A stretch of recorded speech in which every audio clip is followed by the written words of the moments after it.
എൻ്റെ പേര് മിഥുൻ ജോർജ്. ഞാൻ തലശ്ശേരി രൂപതയിലെ പൂളക്കുറ്റി ഇടവകയിൽ നിന്ന് വരുന്നു. ആദ്യമായി എനിക്കിവിടെ സാക്ഷ്യം പറയാൻ അവസരം നൽകിയതിനെ ഓർത്ത് അമ്മ മാതാവിനും ഈശോയ്ക്കും ഒത്തിരി നന്ദി പറയുന്നു. ഞാനൊരു 20 വർഷത്തോളമായി ബാംഗ്ലൂർ എഞ്ചിനീയറായിട്ട് ജോലി ചെയ്യുകയാണ്. 2023 ഞങ്ങളുടെ കമ്പനി ഞങ്ങൾക്ക് ഫാമിലി ആയിട്ട് ജർമ്മനിക്ക് പോകാനൊരു ഓപ്പർച്യൂണിറ്റി വന്നു, ഒരു 3 വർഷത്തേക്ക്. അങ്ങനെ 23 ഒക്ടോബറിൽ ഞങ്ങൾ ജർമ്മനിക്ക് പോയി, ഞാനും വൈഫും മക്കളും. ജർമ്മനിയിൽ ആദ്യം ഞങ്ങൾ ചെന്നപ്പോൾ ഞങ്ങൾക്കൊരു ടെമ്പററി അക്കോമഡേഷൻ ആയിരുന്നു. ഇങ്ങനെ കമ്പനി വിട്ടതുകൊണ്ട് തന്നെ ഞങ്ങൾക്ക് എല്ലാവിധ സൗകര്യങ്ങളും തന്നിരുന്നു. അതായത് ഞങ്ങൾക്ക് അവിടെ വീട് അന്വേഷിക്കാനായിട്ട് ഒരു ഏജൻസി, ഞങ്ങളുടെ എന്ത് പേപ്പർ വർക്കിനും സഹായിക്കാനായിട്ട് ആൾക്കാർ, അങ്ങനെ എല്ലാ സൗകര്യങ്ങളും ഞങ്ങൾക്കുണ്ടായിരുന്നു. ഒന്നിനൊരു ബുദ്ധിമുട്ടില്ലായിരുന്നു. പക്ഷേ എങ്കിലും ഞങ്ങൾ ഒത്തിരി ശ്രമിച്ചിട്ടും ഒരു 2 മാസത്തോളം ശ്രമിച്ചിട്ടും ഞങ്ങൾക്കൊരു വീട് ലഭിച്ചിരുന്നില്ല. പല സാക്ഷ്യങ്ങളിൽ കേട്ടിട്ടുണ്ടാവും, ഇങ്ങനെ ജർമ്മനിയിലൊക്കെ ഒരു വീട് ലഭിക്കുക എന്ന് പറഞ്ഞാൽ ഭയങ്കര ബുദ്ധിമുട്ടുള്ള കാര്യമാണെന്ന്. അങ്ങനെ അവസാനം ഞങ്ങൾക്ക് ഒരു വീട് ലഭിച്ചു. ഒരു അപ്പാർട്ട്മെൻ്റ് ആയിരുന്നു, അതിൻ്റെ 2nd ഫ്ലോറിലായിരുന്നു. അങ്ങനെ ഡിസംബർ 15-ാം തീയതി ഞങ്ങൾ അങ്ങോട്ട് താമസം മാറി. നിങ്ങൾ കേട്ടിട്ടുണ്ടാവും ജർമ്മനിയിലൊക്കെ ഒരു സൈലൻസ് അവേഴ്സ് എന്ന് പറഞ്ഞിട്ട്, ആ സമയത്ത് നമ്മൾ അധികം ശബ്ദം ഉണ്ടാക്കാൻ പാടില്ല. പക്ഷേ നമ്മുടെ നാട്ടിൽ വളർന്ന പിള്ളേരായതുകൊണ്ട്, എനിക്ക് 2 ആൺപിള്ളേരായിരുന്നു അന്നേരം, അവർ രണ്ടുപേരും നന്നായിട്ട് ഓടുകയും ചാടുകയും കളിക്കുകയും എല്ലാം ചെയ്യും. അപ്പോൾ അത് അടുത്ത് താമസിക്കുന്നവർക്ക് ഭയങ്കര ബുദ്ധിമുട്ടാവുമായിരുന്നു. അപ്പോൾ ശരിക്കും പറഞ്ഞാൽ അവിടെ താമസിക്കാൻ പറ്റാത്തൊരവസ്ഥ വന്നു. അങ്ങനെ ആയപ്പം ഞങ്ങൾ ആദ്യം ഞങ്ങളുടെ കമ്പനിയിലെ ഞങ്ങളെ സഹായിക്കാനായിട്ടുള്ള ഏജൻസിയോട് പറഞ്ഞു ഞങ്ങൾക്ക് ഇവിടുന്ന് വീട് മാറണമെന്ന്. പക്ഷെ അവർ അന്നേരം കൈമലർത്തി അവർക്കിനി സഹായിക്കാൻ പറ്റില്ല എന്നൊരു സിറ്റുവേഷനാണെന്ന് പറഞ്ഞു. അങ്ങനെ വൈഫ് പറഞ്ഞു. അവസാനം ഞാൻ ഓൺലൈൻ ഉടമ്പടി എടുത്തു ആ സെയിം ഡേ തന്നെ.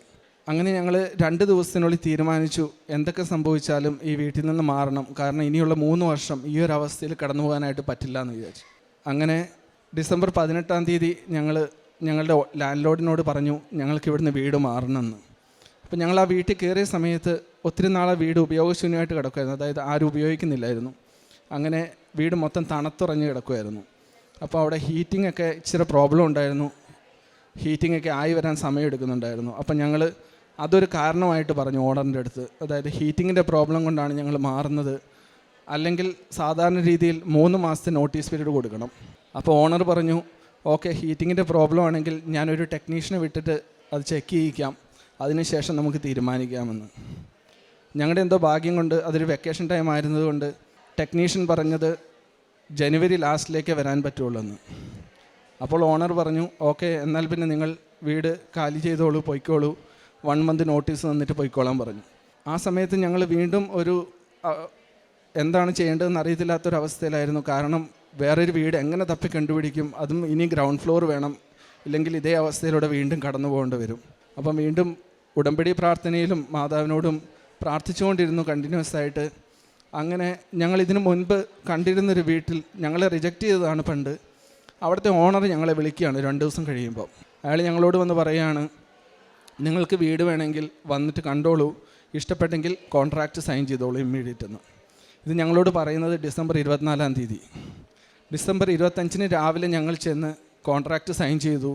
അതായത് ഒരു ഗ്രൗണ്ട് ഫ്ലോറിലുള്ളൊരു വീട്, ഇൻഡിപെൻഡൻറ്റ് വീടാണ്, 1st ഫ്ലോറിൽ ഓണർ താമസിക്കുന്നു. അപ്പോൾ പിള്ളേർക്ക് എത്ര കളിച്ചാലും ഒന്നും ഒരു കുഴപ്പവുമില്ല. അതേസമയം തന്നെ വേറൊരു ഓണറും വിളിക്കുന്നു, ഇതേപോലെ നിങ്ങൾക്കൊരു വീട്, നിങ്ങൾ കണ്ട വീട് നിങ്ങൾക്ക് ഇഷ്ടമാണെങ്കിൽ വന്നെടുത്തോളൂ എന്ന് പറഞ്ഞു. ഒരു വീടും ലഭിക്കാതിരുന്നൊരവസരത്തിൽ മാതാവ് ഞങ്ങൾക്ക് അങ്ങനെ 2 വീട് തന്ന് ഞങ്ങളെ അനുഗ്രഹിച്ചു.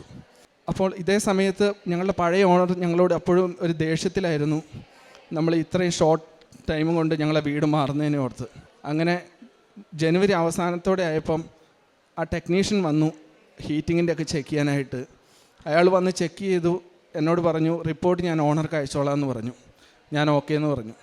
2 ദിവസം കഴിഞ്ഞപ്പോൾ ഓണർ എന്നെ വിളിച്ച് വളരെ ഹാപ്പി ആയിട്ട് പറഞ്ഞു ഇനി നിങ്ങൾ പൊയ്ക്കോളൂ, കുഴപ്പങ്ങളൊന്നുമില്ല, ഞാനും പ്രശ്നങ്ങളൊന്നും ഉണ്ടാക്കുന്നില്ല എന്ന് പറഞ്ഞു. അപ്പം ഞാൻ കരുതി ഇത് എന്തോ ഹീറ്റിങ്ങിൻ്റെ പ്രോബ്ലം ഉള്ളത് കൊണ്ടാണ് ഓണർ ഇങ്ങനെ പറയുന്നത്, അല്ലാതെ ഇത് വലിയ അത്ഭുതം നടന്നൊന്നുമല്ല എന്ന് ഞാൻ എൻ്റെ മനസ്സിൽ കരുതി. അത് കഴിഞ്ഞൊരു 2 ദിവസം ഞങ്ങൾ വീട് വെക്കേറ്റ് ചെയ്യേണ്ടതിന് 2 ദിവസം മുൻപ് ഓണറുടെ ഒരു ഇമെയിൽ വരുന്നു, ആ ഹീറ്റിംഗ് കമ്പനിയുടെ ടെസ്റ്റിംഗ് റിപ്പോർട്ട് അടക്കം, അതായത് ഹീറ്റിങ്ങിന് യാതൊരു പ്രോബ്ലവും ഇല്ല, എല്ലാം പെർഫെക്റ്റ്ലി ഓൾ റൈറ്റ് ആണെന്ന് പറഞ്ഞിട്ട്. അപ്പോൾ ഞാൻ വീണ്ടും പെട്ടു എന്നുള്ള അവസ്ഥയായി. മാതാവേ, ഞാൻ അറിയാതെ ക്വസ്റ്റ്യൻ ചെയ്തു പോയതാണ്, എന്നോട് ക്ഷമിക്കണേന്ന് പറഞ്ഞു. പക്ഷേ എങ്ങനെ ഈ കുടുക്കിൽ നിന്ന് ഊരണമെന്ന് എനിക്കറിയത്തില്ല. കാരണം ഇനിയിപ്പോൾ ഓണർ ചിലപ്പം ബാക്കി 2 മാസത്തെ വാടകയും കൂടെ കട്ട് ചെയ്യും. അത് കഴിഞ്ഞിട്ട് നമുക്ക് അഡ്വാൻസിൻ്റെ ബാക്കി പൈസ തിരിച്ചു തരത്തുള്ളൂ. പക്ഷേ എന്തോ അങ്ങനെ ജനുവരി 31-ാം തീയതി വൈകിട്ടായപ്പം അയാൾ എൻ്റെ അക്കൗണ്ടിലേക്ക് ഞാൻ കൊടുത്ത ഫുൾ ഡെപ്പോസിറ്റും ഒരു പൈസ പോലും കുറയ്ക്കാതെ എനിക്ക് അയച്ചു തന്നു. അങ്ങനെ മാതാവ് ഞങ്ങളെ ആ ഒരു വലിയൊരു കുടുക്കിൽ നിന്ന് അത്ഭുതകരമായി രക്ഷപ്പെടുത്തി. അതേപോലെ തന്നെ ഞാൻ അവിടെ ചെന്നതിന് ശേഷം എൻ്റെ ഇന്ത്യൻ ഡ്രൈവിംഗ് ലൈസൻസ് കൺവേർട്ട് ചെയ്യാനായിട്ട് റിക്വസ്റ്റ് കൊടുത്തിരുന്നു. അപ്പോൾ എനിക്ക് ഡ്രൈവിങ്ങിൽ ഭയങ്കര കോൺഫിഡൻസ് ആയിരുന്നു ആദ്യം. അപ്പോൾ എല്ലാവരും പറയുമായിരുന്നു, നീ ടെസ്റ്റ് ഒറ്റയടിക്ക് തന്നെ പാസ്സാകും, ഒരു കുഴപ്പവുമില്ലയെന്ന്. അങ്ങനെ ഞാൻ എൻ്റെ തിയറി എക്സാം ഫസ്റ്റ് റൗണ്ടിൽ തന്നെ പാസ്സായി. അപ്പോൾ എനിക്ക് പിന്നെയും കോൺഫിഡൻസ് ആയി. തിയറി പാസ്സാകാനായിരുന്നു ബുദ്ധിമുട്ട്, പ്രാക്ടിക്കൽ എന്തായാലും എനിക്ക് ബുദ്ധിമുട്ടൊന്നും ഇല്ലല്ലോ, എനിക്ക് നന്നായിട്ട് അറിയാവുന്നതല്ലേ എന്ന്.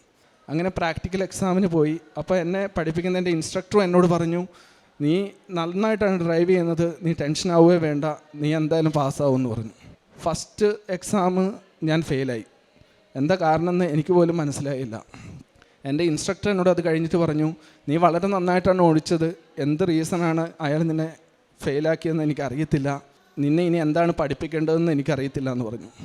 ഞാൻ ആപ്പടെ സങ്കടത്തിലായി. പിന്നെയും ഞാൻ എൻ്റെ ഡ്രൈവിങ്ങിൽ തന്നെ വിശ്വസിച്ചു. ഞാൻ ഒരു തവണയും കൂടി എക്സാം എഴുതി പ്രാക്ടിക്കൽ. 2ാമത്തെ തവണയും ഞാൻ ഫെയിലായി. അപ്പോഴത്തേക്ക് എൻ്റെ വിശ്വാസം മൊത്തം പോയി. ഞാൻ വീണ്ടും മാതാവിനോട് പറഞ്ഞു, മാതാവേ, എനിക്ക് ഇത്രത്തോളം എൻ്റെ ഡ്രൈവിങ്ങിൽ വിശ്വാസം ഉണ്ടായിരുന്നു, പക്ഷേ ഇതാ ഞാൻ 2ാമത്തെ തവണയും ഫെയിലായിരിക്കുന്നു. ഇനി ഞാൻ ഒരു തവണയും കൂടി എഴുതാൻ പോകും, നിന്നെ മാത്രം സഹായം പിടിച്ചുകൊണ്ട്. അന്ന് വൈഫ് 3ാമത്തെ കൊച്ചിന് ഡെലിവറി ആകേണ്ട ടൈമായിരുന്നു ആ സമയം. അപ്പം വൈഫിൻ്റെ മമ്മി വന്നിട്ടുണ്ടായിരുന്നു. മമ്മി ഇവിടെ ഉടമ്പടി എടുത്തിട്ടുണ്ടായിരുന്നു. മമ്മീൻ്റെ കയ്യിൽ ഉടമ്പടി കാശ് രൂപം ഉണ്ടായിരുന്നു. ഞാൻ ആ ഉടമ്പടി കാശ് രൂപം എൻ്റെ ടീഷർട്ടിൻ്റെ ഇവിടെ ഫുൾ സ്ലീവ് ആയിരുന്നു, അതിൻ്റെ അകത്തായിട്ട് ഞാൻ അത് പിൻ ചെയ്ത് വെച്ചു. അതേപോലെ വണ്ടിക്കകത്തെല്ലാം കൊണ്ട് ഉപ്പൊക്കെ ഇട്ടു. ഡ്രൈവ് ചെയ്യുന്ന എക്സാമിന് കൊണ്ട് വണ്ടീൻ്റെ അകത്ത് ഞാൻ ഒത്തിരി പ്രാർത്ഥിച്ച്, സ്റ്റിയറിങ്ങിലൊക്കെ തൈലമൊക്കെ തേച്ച് അങ്ങനെ പ്രാർത്ഥിച്ച് ഞാൻ ആ എക്സാമിന് പോയി. അതിൽ ഒരു കുഴപ്പവുമില്ലാതെ ഞാൻ പാസ്സായി. ഇതേപോലെ തന്നെ എൻ്റെ 3ാമത്തെ കുഞ്ഞ് ഉണ്ടായി കഴിഞ്ഞിട്ട് ഞങ്ങൾക്ക് ഇന്ത്യയിലേക്ക് തിരിച്ചു വരണമായിരുന്നു. വിത്തിൻ 3 months, ഓൾമോസ്റ്റ് 2 months ഉണ്ടായിരുന്നുള്ളൂ. അപ്പോൾ ആ പേപ്പർ വർക്ക്സൊക്കെ അവിടെ ഭയങ്കര സ്ലോയാണ്. അപ്പോൾ അതൊക്കെ ഒന്ന് പെട്ടെന്ന് ആയി കിട്ടാൻ വേണ്ടിയിട്ട് ഞങ്ങൾ ഒത്തിരി പ്രാർത്ഥിച്ചു. ലൈറ്റ് കാൻഡിൽ പ്രയർ റിക്വസ്റ്റ് ഇട്ട് പ്രാർത്ഥിച്ചു. അങ്ങനെ ഞങ്ങൾ വരുന്നതിന് ഒരു 2 ആഴ്ച മുമ്പേ എല്ലാ പേപ്പർ വർക്ക്സും, റെസിഡൻസ് പെർമിറ്റ് അടക്കം എല്ലാ കാര്യങ്ങളും, പാസ്പോർട്ടും എല്ലാം ഞങ്ങൾക്ക് റെഡിയായി കിട്ടി. ഞങ്ങൾക്ക് ഒരു കുഴപ്പവും കൂടാതെ നാട്ടിലേക്ക് വരാനായിട്ടും സാധിച്ചു.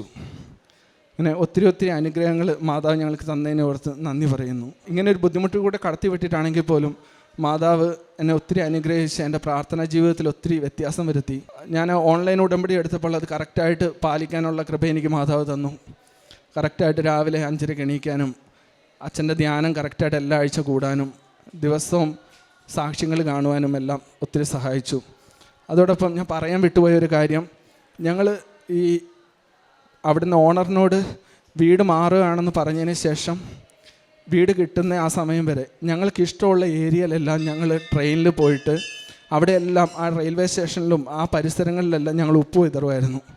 ഞങ്ങൾക്ക് ഈ ഏരിയയിൽ എവിടെയെങ്കിലും വീട് തരികയാണെങ്കിൽ ഞങ്ങൾക്ക് ജോലിക്ക് പോകാനും പിള്ളേർക്ക് സ്കൂളിൽ പോകാനൊക്കെ സൗകര്യമാണല്ലോ എന്നും പറഞ്ഞ് അങ്ങനെ ഞങ്ങൾ ഇട്ട സ്ഥലത്ത് തന്നെയാണ് മാതാവ് ഞങ്ങൾക്കൊരു വീട് തന്ന് ഞങ്ങളെ അനുഗ്രഹിച്ചതും. പുറപ്പാടിൻ്റെ പുസ്തകം 20-ാം അധ്യായം 23-ാം അധ്യായം 20 മുതലുള്ള തിരുവചനങ്ങൾ. ഇതാ, ഒരു ദൂതനെ നിനക്ക് മുമ്പേ ഞാൻ അയക്കുന്നു, അവൻ നിൻ്റെ വഴിയിൽ നിന്നെ കാത്തുകൊള്ളും, ഞാൻ ഒരുക്കിയിരിക്കുന്ന സ്ഥലത്തേക്ക് നിന്നെ കൊണ്ടുവരികയും ചെയ്യും.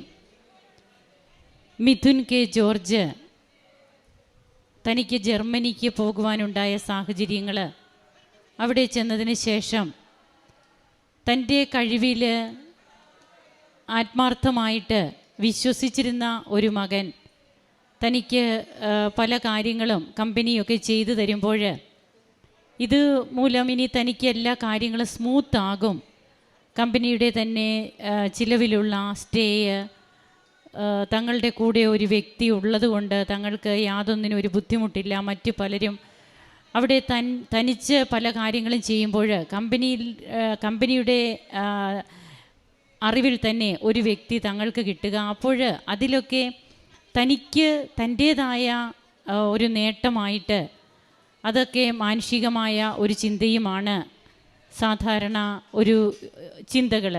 അപ്പോഴിതിൽ മിഥുനും അങ്ങനെയൊക്കെ തന്നെ ചിന്തിച്ചു.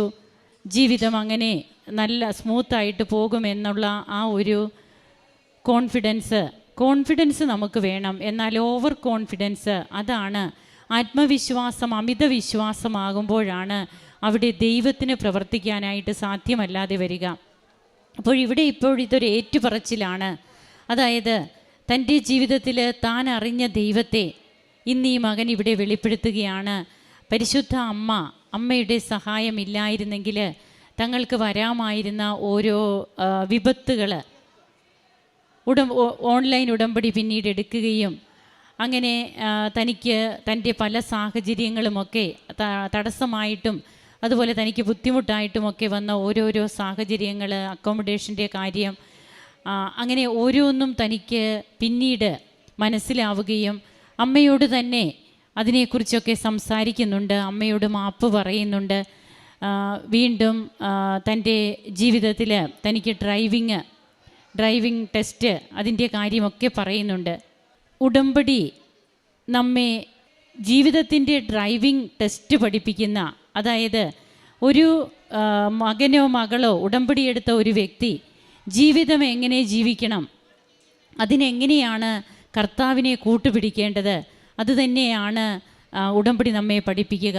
അതുപോലെ നമുക്ക് സാധാരണ ജീവിതത്തിൽ വണ്ടി വാങ്ങിച്ചാൽ മാത്രം പോരാ, നമുക്ക് ഡ്രൈവിംഗ് അറിഞ്ഞിരിക്കണം, അതിനുള്ള ലൈസൻസ് വേണം, ആ ടെസ്റ്റ് പാസ്സാകണം, ഇതൊക്കെ നമുക്കുണ്ട്. ഇതുപോലെ തന്നെയാണ് ഉടമ്പടി ജീവിതവും.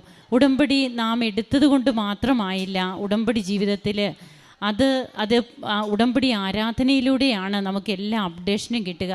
അപ്പോൾ ആ ഉടമ്പടി ആരാധനയിലൂടെയൊക്കെ ബഹുമാനപ്പെട്ട VP ജോസഫ് അച്ഛൻ പറയുന്ന ഓരോ കാര്യങ്ങൾ അത് നമുക്ക് പുതിയ ദിശാബോധമൊക്കെ നൽകുന്നതാണ്. അങ്ങനെ ഓൺലൈൻ ഉടമ്പടി എടുത്ത് ഉടമ്പടി പ്രാർത്ഥനയും ആരാധനയും എല്ലാമായിട്ട് താൻ മുമ്പോട്ട് പോകുമ്പോൾ തനിക്ക് കിട്ടിയ കൃപകൾ, അതുപോലെ 2 പ്രാവശ്യം തൻ്റെ തന്നെ കഴിവിൽ ആശ്രയിച്ച് ഈ മകൻ ഡ്രൈവിംഗ് ടെസ്റ്റിന് പോകുന്നു.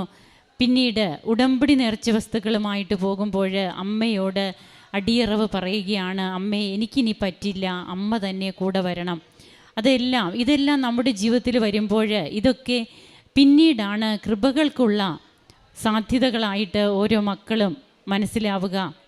ദാവീദിൻ്റെ പുത്ര ഞങ്ങളിൽ കനിയണമേ എന്ന് അന്ധയാചകർ വിളിച്ചപേക്ഷിക്കുന്നുണ്ട്. ഉടമ്പടിയുടെ ദൈവമേ ഞങ്ങളിൽ കനിയണമേ, ഇതാണ് ഉടമ്പടി എടുത്ത് ഉടമ്പടി ജീവിതം നയിക്കുമ്പോൾ ഓരോ മകനും മകളും ആത്മാർത്ഥമായിട്ട് പറയുക. ജീവിതത്തിൻ്റെ തടസ്സങ്ങളുടെ നിമിഷങ്ങളിൽ നമുക്ക് ഉടമ്പടി മാത്രമാണ്, അതായത് ഉടമ്പടി എന്ന് പറയുമ്പോൾ ദൈവവും നാമും ചേരുന്ന ഒരു ഉഭയകക്ഷി ബന്ധം. ഈ ബന്ധത്തിൻ്റെ സുതാര്യത, ആ ബന്ധത്തിൻ്റെ ദൃഢത, ബലം, അത് മറ്റൊരു പ്രാർത്ഥനകൾക്കുമില്ല. എന്താണെന്ന് പറഞ്ഞാൽ അത് തന്നെയാണ് ഇപ്പോൾ തിരുവചനത്തിലൂടെ നാം കേട്ടത്. ഇതാ ഒരു ദൂതനെ നിനക്ക് മുമ്പേ ഞാൻ അയക്കുന്നു, അവൻ നിൻ്റെ വഴി ഒരുക്കും. ഈ ഒരു കൂടെ വസിപ്പ് ദൈവം നമുക്ക് വേണ്ടി ഒരുക്കുന്ന സാഹചര്യങ്ങൾ, തൻ്റെ ദൂതനെ വിട്ട് നമുക്ക് എങ്ങനെയാണ് തടസ്സങ്ങളൊക്കെ മാറ്റുന്നത്, ഇത് ഉടമ്പടിയുടെ മാത്രം പ്രത്യേകതയാണ്. അതുകൊണ്ട് തന്നെയാണ് ഉടമ്പടി ഒരു ചൊല്ലുന്ന പ്രാർത്ഥനയല്ല, ചെയ്യുന്ന പദ്ധതിയാണെന്ന് പറയുക. ഇന്ന് മിഥുൻ തൻ്റെ ജീവിതത്തെ പൂർണ്ണമായും മനസ്സിലാക്കുന്നു. തനിക്ക് ദൈവം കൂടെയുള്ളപ്പോൾ മാത്രം തനിക്ക് കിട്ടുന്ന കൃപകൾ മനസ്സിലാക്കുന്നു. തൻ്റെ ജീവിതത്തിലെ മാറ്റങ്ങൾ വരുന്നു. ഇന്ന് ഈ മകൻ ഇവിടെ വന്ന് തീർത്ഥാടന ഉടമ്പടി എടുത്ത് അമ്മയുടെ തിരുനടയിൽ തൻ്റെ സാക്ഷ്യവും പറഞ്ഞു പോകുമ്പോൾ തീർച്ചയായും ഇനിയും ദൈവം കൂടെ നടക്കുന്ന ഒരു യാത്ര ആരംഭിക്കുകയാണ്. നമുക്ക് കരങ്ങളടിച്ച് ഈശോയ്ക്കും അമ്മയ്ക്കും നന്ദി പറയാം. യേശുവേ നന്ദി, യേശുവേ സ്തുതി, യേശുവേ ആരാധന. അത്യപൂർവ ദൈവാനുഭവങ്ങൾ ഇനി നിങ്ങൾക്കും സ്വന്തം. ഈ യൂട്യൂബ് ചാനൽ ഇതുവരെ സബ്സ്ക്രൈബ് ചെയ്തിട്ടില്ലെങ്കിൽ ഇപ്പോൾ തന്നെ സബ്സ്ക്രൈബ് ചെയ്യുക.